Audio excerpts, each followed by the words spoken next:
చేతగాని దద్దమ్మ ప్రభుత్వం అన్న మంత్రి కిషన్ రెడ్డి. ప్రపంచ తెలుగు సమైక్య మహాసభలో పాల్గొన్న మంత్రి కిషన్ రెడ్డి. చెర్లపల్లి రైల్వే స్టేషన్ ప్రారంభ పనులను పరిశీలించిన ఎంపీ ఈటెల రాజేందర్. హిమాచల్ ప్రదేశ్కి ఎల్లో అలర్ట్ను వాతావరణ శాఖ జారీ చేసింది. శనివారం రాత్రి నుంచి ఆదివారం ఉదయం వరకు తీవ్ర హిమపాతం ఉంటుందని హెచ్చరించింది. పశ్చిమ గాలుల కారణంగా హిమాలయ రాష్ట్రాల్లో వర్షపాతం ఉంటాయని ఐఎండీ తెలిపింది.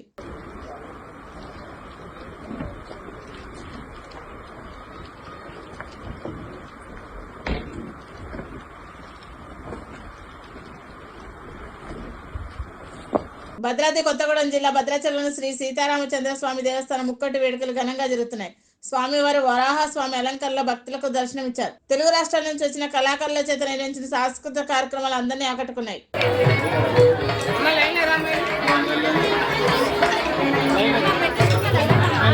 రాష్ట్ర ప్రభుత్వం రైతులను నెట్టేట ముంచుతుందని కేంద్ర మంత్రి కిషన్ రెడ్డి విమర్శించారు. అరాకొర రుణమాఫీ చేసి మభ్యపెడుతుందన్నారు.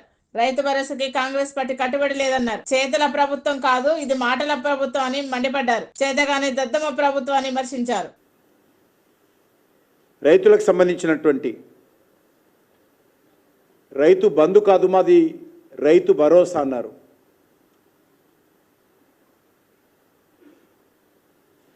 ఈరోజు అనేక సీజన్లు అయిపోతూ ఉన్నాయి, కానీ భరోసాకు ఎక్కడ కూడా ఈరోజు కాంగ్రెస్ పార్టీ కట్టుబడలేదు. కాంగ్రెస్ పార్టీ ఇది ప్రజా ప్రభుత్వం కాదు, ప్రజలను మోసం చేసేటువంటి ప్రభుత్వం అని ఈరోజు తెలంగాణ ప్రజలు భావిస్తూ ఉన్నారు.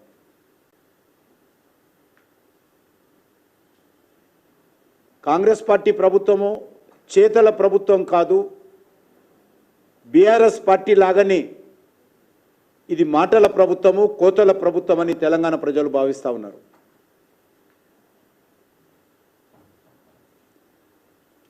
రైతు భరోసా పేరు మీద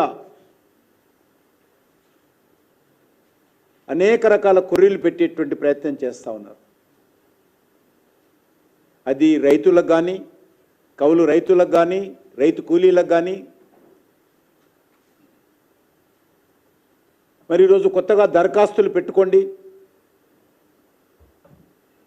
ఇంత చేతగాని దద్దమ్మ ప్రభుత్వం ఎందుకు అని అడుగుతా ఉన్నా.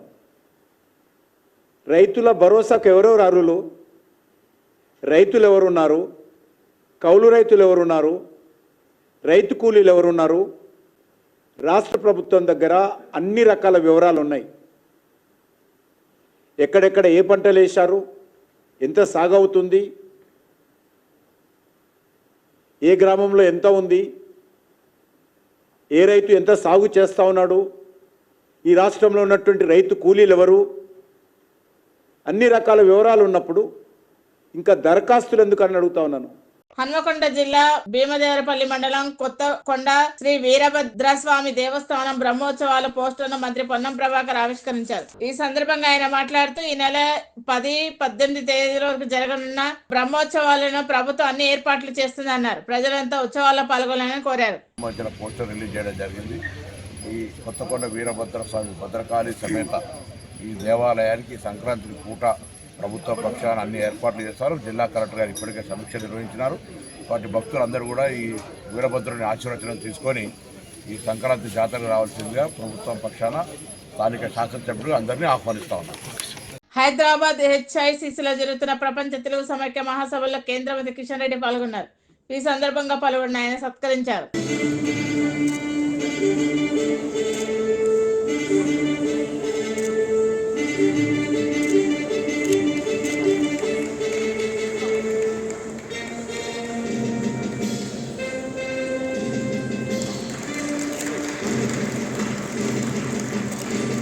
తదుపరి పురస్కార గ్రహీత శ్రీమతి గుట్టే కనకవ్వ. జనవరి 6న ప్రధానమంత్రి నరేంద్ర మోదీ చేతుల మీదుగా చెర్లపల్లి రైల్వే స్టేషన్ ప్రారంభించనున్నారు. ఈ సందర్భంగా చెర్లపల్లి రైల్వే స్టేషన్ దగ్గర ఏర్పాటు చేసిన సభ ఏర్పాట్లను ఎంపీ ఈటెల రాజేందర్ పరిశీలించారు.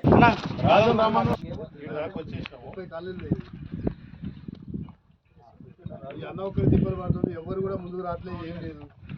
ఇప్పుడు ఎమ్మెల్యే గారు వస్తారు, ఆయన చేయట్లేదు, ఎవరు అడిగినా ఎవరు పట్టించుకోవట్లేదు. బీసీ కమిషన్ కార్యాలయంలో సావిత్రిబాయి పూలే జయంతి వేడుకలు ఘనంగా నిర్వహించారు.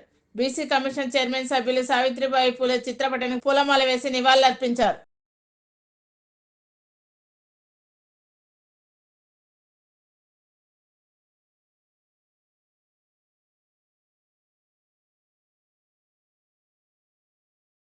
భద్రాద్రి కొత్తగూడెం జిల్లా బుర్గంపాడు మండలంలోని ఐటీసీలోని 13వ వేతన ఒప్పందాలు అమలు కాని పలు సమస్యలను పరిష్కరించడంలో యాజమాన్యం విఫలమైందని కార్మికులు ధర్నా నిర్వహించారు. కాంట్రాక్ట్ కార్మికులకు స్కిల్స్ మ్యాటర్ అమలు చేయాలని 1/4/2022 నుండి ఏరియాలో అమలు పరచాలని ప్లే కార్డులు పట్టుకుని నినాదాలు చేస్తూ డిమాండ్ చేశారు.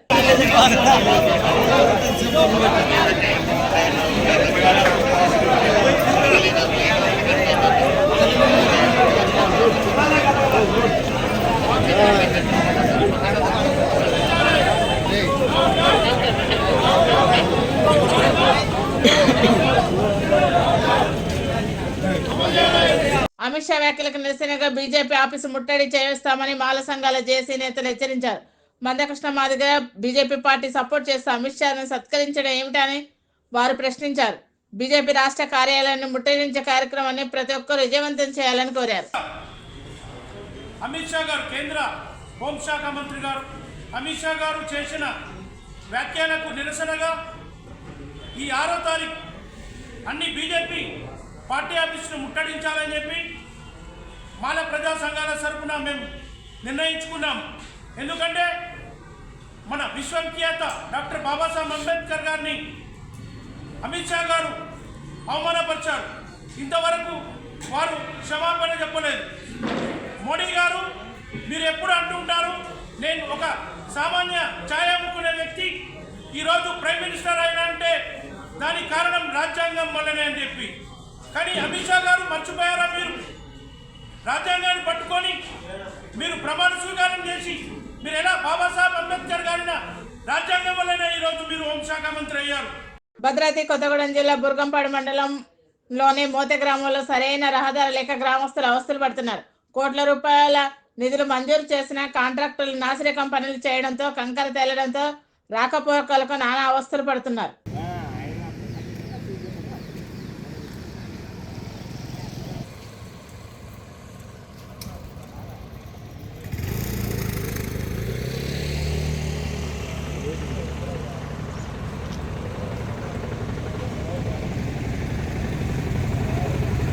భారతీయ సంస్కృతి సాంప్రదాయాలకు నిలమైన గుడులను పరిరక్షించుకోవాలని విశ్వ హిందూ పరిషత్ సంస్థ మహిళా విభాగం అధ్యక్షురాలు యమునా పాఠక్ అన్నారు. మన గుడులను పరిరక్షించుకుందాం అంటూ పోస్టర్ని బంగారయ్య శర్మతో కలిసి ఆవిష్కరించారు. సనాతన ధర్మం పరిరక్షణ లక్ష్యంగా మన గుడి మన బలం కార్యక్రమం నిర్వహిస్తున్నామని యమున తెలిపారు. అనేక సంస్థలు ఈ రోజు ఐక్యంగా ముందుకొస్తేనే సుసాధ్యం అవుతుంది. అది మనం గమనించాలి. ఈరోజు మన ఆలయం అనేసరికి ఇక్కడ హిందూ సమాజంలో ఉన్న అందరినీ కూడా ఒక తాటి మీద తీసుకొచ్చి ఒక హిందూ బంధువుకి ఇంకొక హిందూ భరోసాగా చేయడమే మన గుడి, మన లక్ష్యంగా కూడా. అక్కడ ఏ హిందూకి ఏ అవసరం వచ్చినా, ఎటువంటి అవసరం వచ్చినా ఆలయమే ఒక సమస్యలు తీర్చే వారధిగా మారాలనే సదుద్దేశంతోనే మన గుడి మన బలం కార్యక్రమం కూడా మనం రూపొందించాల్సిన పరిస్థితి ఉంది. అది చేశాము.